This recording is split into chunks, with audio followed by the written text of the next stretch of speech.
पर द्रोही पर दाररत पर धन पर अपवाद ते नर पावर पापमय देह धरे मनुजाद। रावण ब्राह्मण था, ऋषि के वंश में उसका जन्म हुआ रावण का। इसके बाद भी रावण की गिनती राक्षसों में होती है। बहुत से लोग रावण कहते हैं कि रावण तो ब्राह्मण था, पर इस बात को जानते भी नहीं। रावण अर्थात दुष्ट राक्षस, जो आंख में काम भाव रखता है, जो जगत में काम भाव देखता है, वह ब्राह्मण हो अथवा क्षत्रिय हो, कोई भी हो, वैश्य हो, शूद्र हो, राक्षस जैसा ही है। तुम आंख में किसको देखते हो? आंख में श्री राम को देखो, श्री कृष्ण को देखो, आंख में परमात्मा को देखोगे, प्रेम करोगे, काम भाव मत रखो। काम जिसको स्पर्श करता है वह अपने स्वरूप से नीचे गिरता है, उसका पतन होता है। शास्त्र में ऐसा लिखा है कि काम सुख कदाचित ना भोगे, परंतु मन में काम आवे तो फिर आंख में काम आवे, तो उससे ही जीव का पतन होता है। काम का हृदय से स्पर्श हुआ, उसी क्षण शक्ति का नाश हो गया। और ये आंखें दीपक है। तुम आंख रूपी प्रकाश में कूड़ा करकट डाल दोगे तो देखोगे कैसे? फिर राम जी को कैसे देख पाओगे? तुम आंख किसको देते हो? तुम जगत को किस भाव से देखते हो? जिसको आंख देते हो वह तुम्हारे मन के अंदर आता है। ज्ञानी पुरुष जगत को उपेक्षा भाव से देखता है, अपेक्षात्मक दृष्टि परमात्मा में ही रखते हैं। अब जगत को उपेक्षा भाव से देखो, अपेक्षात्मक दृष्टि परमात्मा पर रखनी चाहिए। भक्ति में आंख मुख्य है। आंख सुधरने के बाद ही भक्ति का सही आरंभ होता है। और जिसको सौंदर्य दिखता है, किसी में भी सौंदर्य दिखता है, उसको जिसको पुरुष का शरीर सुंदर लगता है, किसी को स्त्री का शरीर सुंदर लगता है, वह क्यों? क्योंकि भगवान की शक्ति, भक्ति कितना भी करे उसको कुछ मिलता नहीं। फिर वह तो संसार की भक्ति करता, भगवान की भक्ति नहीं। आंख ना बिगड़े तब तक मन बिगड़ता नहीं।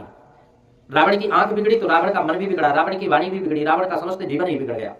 अधिक तो क्या कहूं, हजारों वर्ष हो गए, रावण का नाम भी बिगड़ गया। अब कई लोग ऐसे हैं जो अपने बालक का नाम रावण भी, कोई भी ऐसा नहीं है जो रावण का नाम अपने बालक पे रखे, कोई नहीं है। रावण का भाई का नाम है हो, ऐसा भी कोई नहीं सुना। रावण के नाम से भी घृणा होती है, रावण का नाम लेना पसंद नहीं है। रावण जैसा कोई दुष्ट नहीं है, और वह राम जी के दर्शन करने के बाद भी नहीं सुधरा। रावण कोई रावण ब्राह्मण जाति से नहीं है। रावण का मतलब है अपनी आंखों में कुदृष्टि डालकर दुष्ट बुद्धि कर लेना, और जिसके मन में दुष्ट बुद्धि है, कुदृष्टि है, वो रावण है। राम नाम का जप करे तो वह अवश्य ही सुधरेगा। परमात्मा का कथामृत नामामृत अलौकिक है, और मानव को इंद्रियां त्रास ना दें, इस कारण से परमात्मा ने कृपा करके यह दो अमृत जगत को दे दिए। जैसे जैसे मन में विषय प्रवेश करेंगे, पाप प्रवेश करें, वैसे वैसे ही नामामृत और कथामृत का आश्रय लेने के बाद, भगवान के नाम का आश्रय लेने के बाद, भगवान के कथामृत का आश्रय लेने के बाद मानव की इंद्रियों के त्रास से त्राण पा जाता है। राम कथामृत है, राम नाम अमृत है, भगवान का नाम अमृत से भी मधुर है, और कथामृत पाप को जलाता है, जीवन को सुधारता है।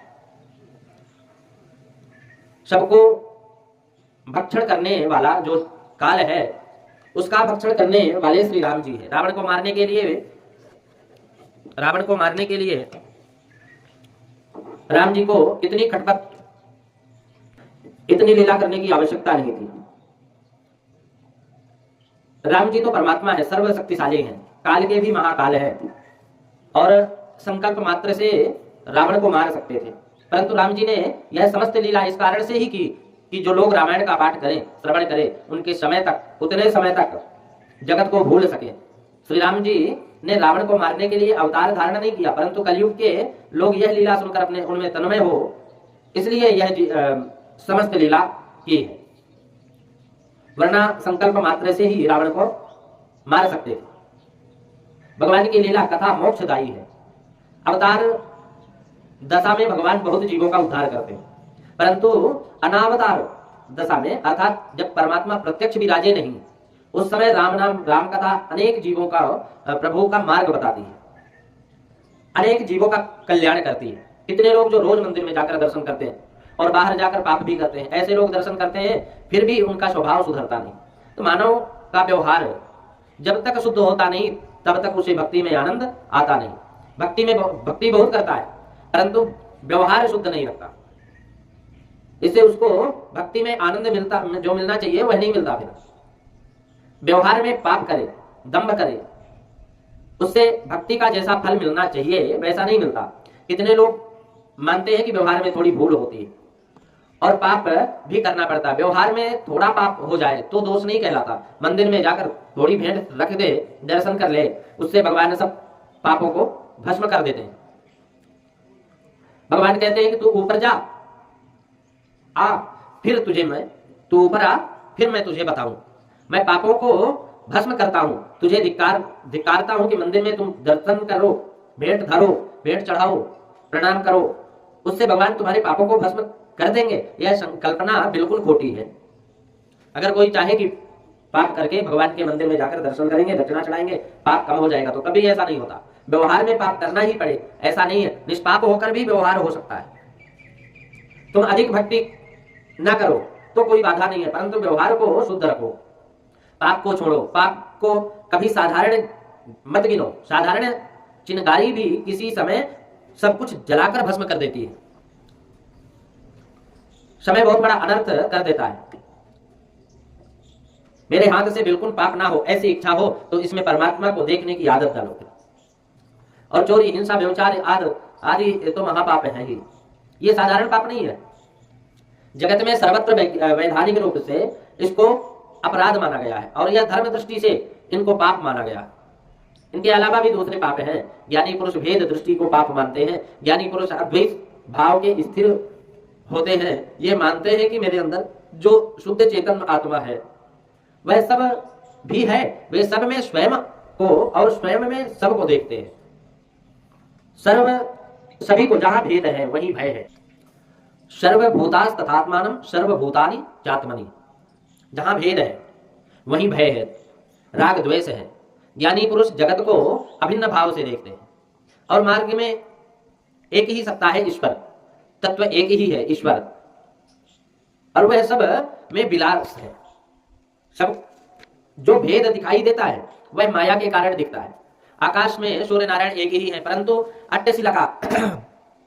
अट्टालिका में तुम ऊपर छत में कितने भी घड़े रख दो, पानी भरो और भर करके उन घड़ों में देखो, अलग अलग सूर्य भगवान दिखाई देते हैं। इनमें जो सूर्य नारायण थे वे कहां गए? घड़े में पानी डाला हुआ बाहर निकाल दो और फिर देखो कि सूर्य भगवान थे वो कहां गए। घड़े में सूर्य था ऐसा बोलना उचित भी नहीं है। घड़े में जो दिखता है वह जो है प्रतिबिंब है और सूर्य एक ही है, परंतु जल में उपाधि से जैसे अनेक रूपों में भासता है वह वैसे ही अंतःकरण की उपाधि से एक ही परमात्मा तत्व अनेक रूपों में दिखता है, आभास होता है। ज्ञान मार्ग में भेद दृष्टि ही पाप है और जहां भेदभाव आया वहां ही समस्त विकार जागते हैं और उस भय उत्पन्न होता है, मोह उत्पन्न होता है। भक्ति मार्ग में श्री राम जी श्री कृष्ण का विस्मरण ही पाप है ऐसा कहते हैं। भक्ति मार्ग में राम जी का और भगवान श्री कृष्ण का विस्मरण यानी भूल जाना ही महापाप है। परमात्मा का जिस क्षण स्मरण भूल जाए वही क्षण पाप है। श्रीधर स्वामी पाद व्याख्या करते हैं, कहते हैं कि जो परमात्मा से दूर ले जाए, जो लक्ष्य को भुलाए वही पाप है, और जो जाना है परमात्मा के चरणों में और पाप ले जाता है जन्म मरण के चक्कर में। तो कर्म मार्ग में धर्म का त्याग करना पड़ता है,